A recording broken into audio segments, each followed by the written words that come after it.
everyone, welcome to the next episode of my science podcast. Today I'm delighted to welcome Professor Ian Frazer, who is a clinical immunologist at the University of Queensland, specialising in researching viral immunology and autoimmunity as well as renal medicine, and especially works on HPV and cervical cancer. In fact, his work has led to the development of a vaccine which prevents infection with this virus and is currently used worldwide to help prevent cervical cancer.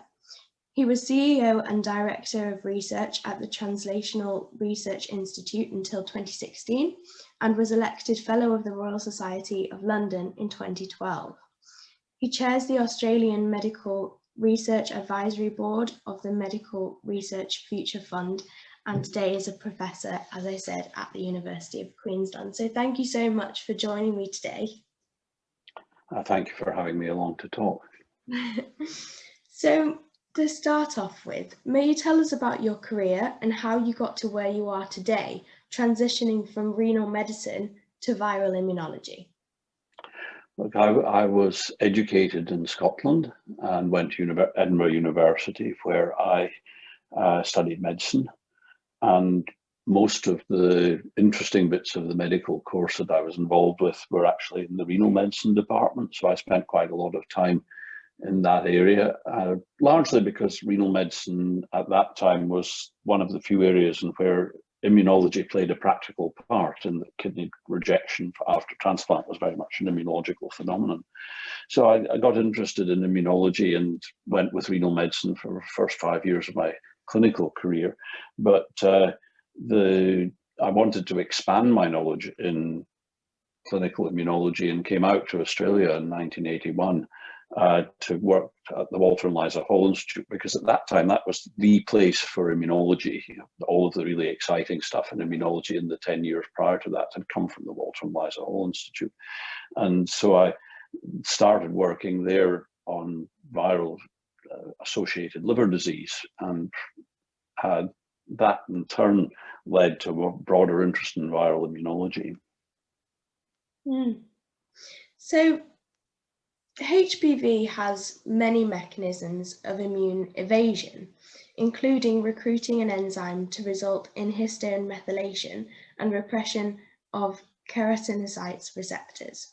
So may you tell us what other mechanisms are there and how it uses them? Yeah, look, it's interesting. The papillomaviruses hang around in us for a very long time. Our immune system's not very good at getting rid of them. And partly that's because they are viruses which only infect your superficial epithelium. They don't kill cells themselves, so the immune system doesn't really get very interested. The immune system only gets turned on if there's dead or dying cells as a result of viral infection. Papillomaviruses actually make the cells proliferate, they don't die. So that the immune system really isn't terribly interested in papillomavirus infection anyway. And then on top of that, the papillomaviruses have a few little tricks up their sleeve. Particularly, they are able to,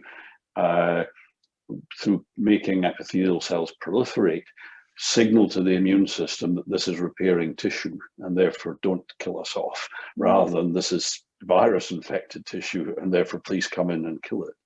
So that the virus just basically hides from the immune system. Yeah. So what were the events leading to the development of HPV vaccines to prevent the associated cancers? As I read in many of your papers that 300,000 women die from cervical cancer every year. And the cancer is caused by the E6 and E7 proteins binding to P53, the tumor suppressor, and or retinoblastoma proteins. Well, there's a fair story behind that. I mean, when I was working on viral hepatitis, the group of people that I was working with were mostly men who had sex with men, because they were the big group in Melbourne of people who had persisting hepatitis B virus infection. And I noticed that they were also having trouble with genital warts. And I knew nothing about papillomavirus at that time, but I became interested in it as another virus which seemed to be able to evade the immune system, and went and met with the then expert in papillomavirus, Harold Zerhausen in Germany, He persuaded me that my interest should be switched to papillomavirus, but he also, of course, won the Nobel Prize for describing that papillomaviruses were involved in cervical cancer. Having switched to that interest, I thought originally that I wanted to work on immunotherapy to get rid of papillomavirus infection, since it seemed logical to start to get rid of the tumors that were being caused by the virus, rather than worrying about the very common infection of papillomavirus-induced warts. So I worked on cancer immunotherapy using papillomavirus as a model in the lab, and we realized that the biggest problem with that work was that we couldn't actually infect cells with papillomavirus in the lab, because the virus needs the whole of the epithelial maturation process to go through its normal life cycle. And if you put papillomaviruses into epithelial cells, nothing very much happens. And you certainly don't get more papillomaviruses out than you put in. So the normal way of making lots of viruses didn't work. So I met up in Cambridge on sabbatical with our colleague, Dr. Jian Zhu, and he and I were both interested in working on papillomavirus. He was interested in how the virus caused cancer, and I was interested in how the immune system saw the virus. And we both realized that in order to make this work, we had to be able to infect cells with papillomavirus. So we had to be able to make a papillomavirus. And we basically set out to make papillomavirus lab, using the then new technology of eukaryotic gene expression to enable the expression of the papillomavirus proteins in the sort of cells that would normally produce papillomaviruses. We actually used monkey kidney cells, but we were basically using an epithelial cell line. And along the way, the first thing we found out was that we could make the capsid proteins of the virus, and there are two of them, L1 and L2, and we could express those quite effectively in epithelial cells. But as we got better at learning how to make the papillomavirus proteins, we also learned that the proteins that we produced in the epithelial cells normally didn't form up nicely into the shape that they would have naturally in the virus. So we messed around a little bit with that to see why that might be, and discovered that the reason was that the virus actually started expressing these proteins from the second start codon in the gene rather than the first one. And when we started doing that, not only did we get the protein coming out the right shape, but it self-assembled into these things called virus-like particles, which looked like the virus. So we saw that we'd made something which was the shell of the virus without having to do anything more than express the proteins, which was a bit of a surprise to us. But when we saw that, we realized that that could be the basis of a vaccine to help prevent cervical cancer, because now we had something that looked like the virus but wasn't infectious, and could likely trick the body immune system into thinking, okay, this is papillomavirus, let's make an immune response. Of course, we had no idea whether it would work. And indeed, most of our colleagues told us, no, it couldn't possibly work, because first of all, this is a virus that infects mucosal surfaces, and we can't make vaccines to protect against virus infections on mucosal surfaces. And by the way, you've got a virus potentially there that might cause a cancer, and who's going to want a vaccine that might cause cancer? Of course, neither of those turned out to be true. The capsid protein-based vaccine, in fact, the ones that we're now using to help prevent cervical cancer. Yeah. So on this basis, how did you go about convincing business developers to appreciate that there might be a market in these vaccines?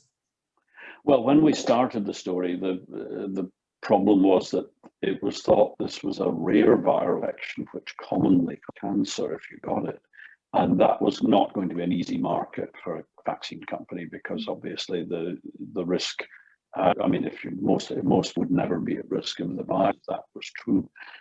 What turned out the case once people started working harder in the area was data came in that basically this was an extremely common infection, which really caused cancer, but you can predict who was going to go on and get it. And we had a means of screening for people who were at risk of cervical cancer called the pap smear. And what it turned out was that an abnormal pap smear was merely an indication that people were chronically infected with this virus. So that then it made it possible to do clinical trials to see if you were preventing the cancer, because now you could look to see if the vaccine would prevent the pre-cancer that you found using the pap smear. And it also meant that the market was going to be a significant one, because obviously this was now deemed to be a common infection. So the companies then saw that this was a commercializable product, and therefore one that they could take on as a potential means to help prevent cervical cancer on a global basis. Absolutely.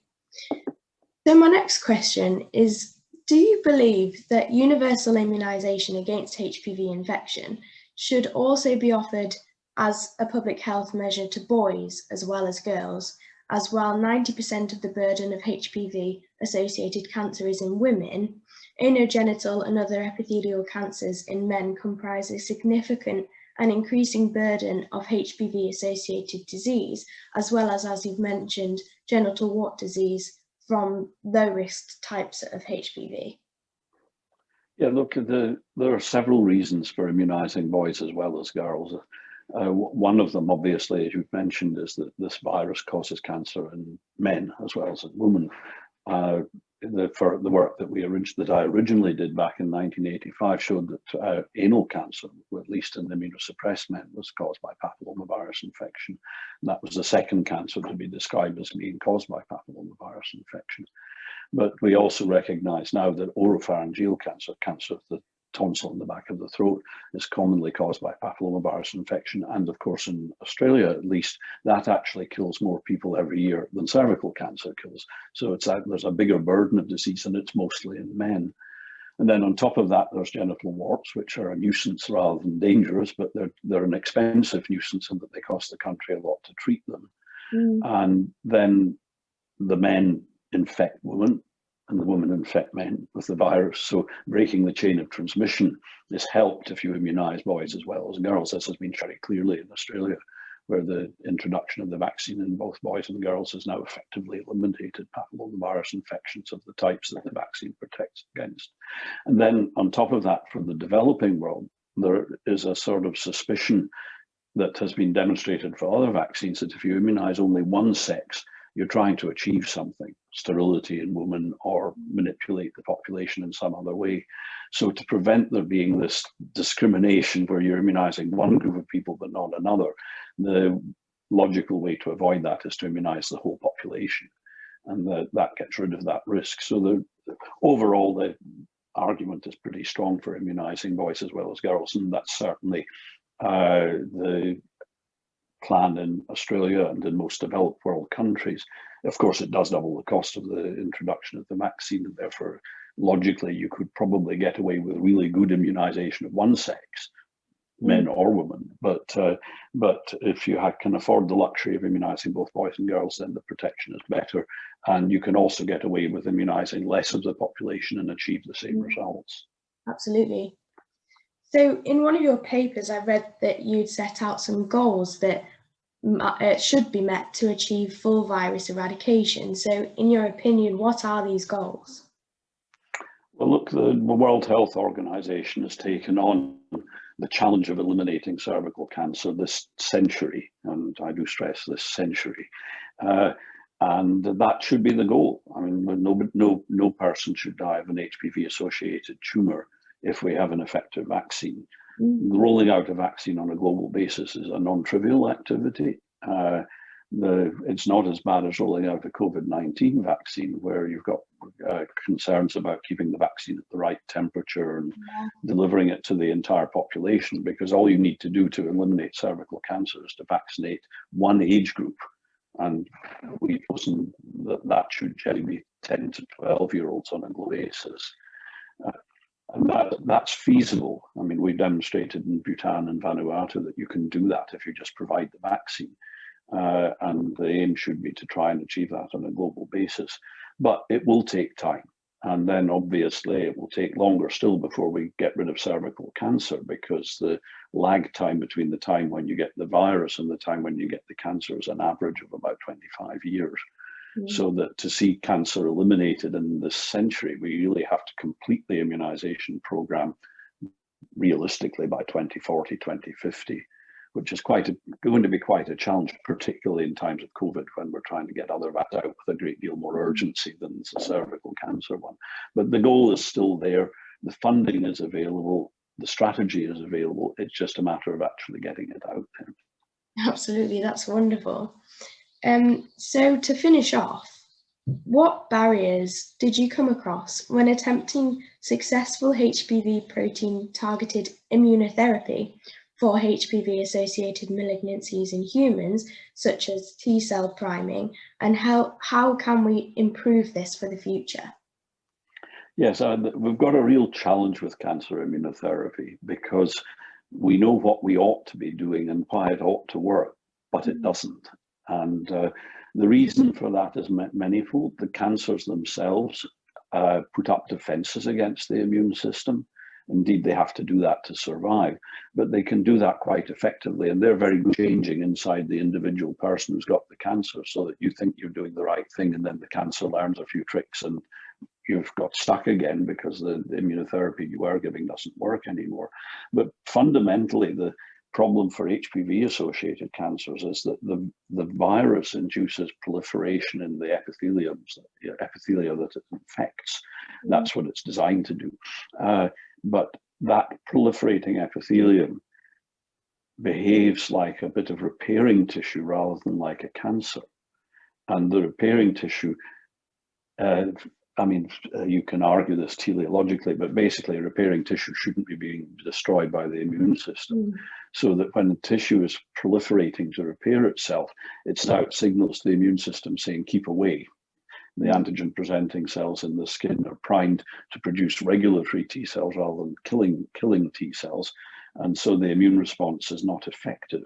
So we have got a big barrier to overcome there because we've got to re-educate the immune system to make killer T cells. And more importantly, when the killer T cells have been made, to re-educate the immune system to accept those killer T cells inside the tumor. And so that it looks like it's going to be necessary to have a combination of really good vaccines. And in addition to that, drugs like the checkpoint inhibitors, which are now routinely used to damp down the controls on the immune system that cancers produce, so that we get basically a two-pronged attack, and maybe even need a three-pronged attack, something to attract the cells into the cancer. So it's not a trivial business to get from where we are at the moment to there.